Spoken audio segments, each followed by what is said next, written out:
जय सिया राम। नमस्ते दोस्तों, आज हम देखेंगे कि श्री वाल्मीकि रामायण के चौथे अध्याय में क्या हुआ।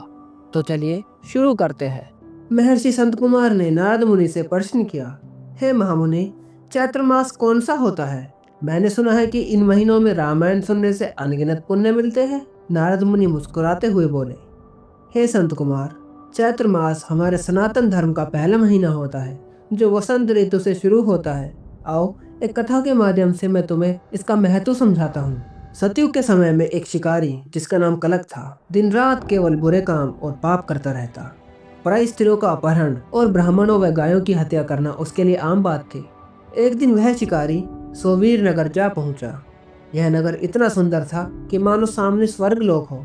नगर के प्रवेश द्वार पर भगवान केशव का भव्य मंदिर था जो सोने के कलशों से सजा हुआ था। कलक ने सोचा, यहाँ से तो मैं ढेर सारा सोना चुरा सकता हूँ। यह सोचकर वह मंदिर में घुस गया। वहां उसे एक तपस्वी मुनि मिले जो भगवान की आरती में लीन थे। कलक को लगा यह मुनि मेरी चोरी में बाधा डालेंगे, इसलिए आधी रात को उसने मंदिर में जाकर मुनि की छाती पर पैर रखा, उनका गला दबाया और तलवार से मारने की कोशिश की। लेकिन मुनि ने डरने के बजाय शांति से कहा, मैंने तुम्हारा क्या बिगाड़ा है? संसार में केवल अपराधी को सजा दी जाती है, तो तुम मेरे साथ ऐसा क्यों कर रहे हो? कलक बोला, मुझे किसी की परवाह नहीं, मैं इस मंदिर का खजाना लूटने आया हूँ, मुझे आराम से लूटने दो। तब मुनि बोलते हैं, यह खजाना तो तुम यहाँ से ले जाओगे, लेकिन मृत्यु के बाद क्या तुम कुछ भी अपने साथ ले जा सकते हो?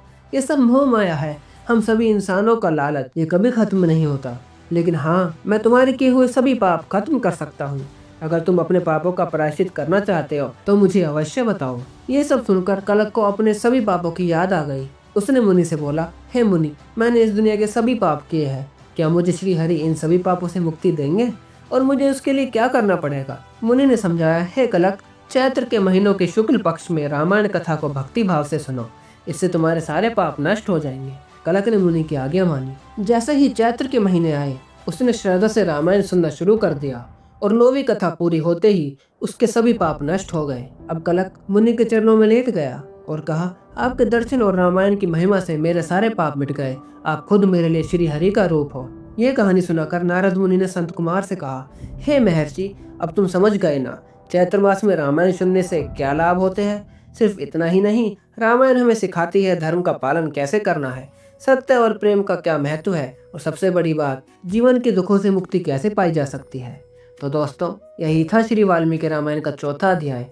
इस वीडियो को देखने के लिए आपका बहुत बहुत धन्यवाद।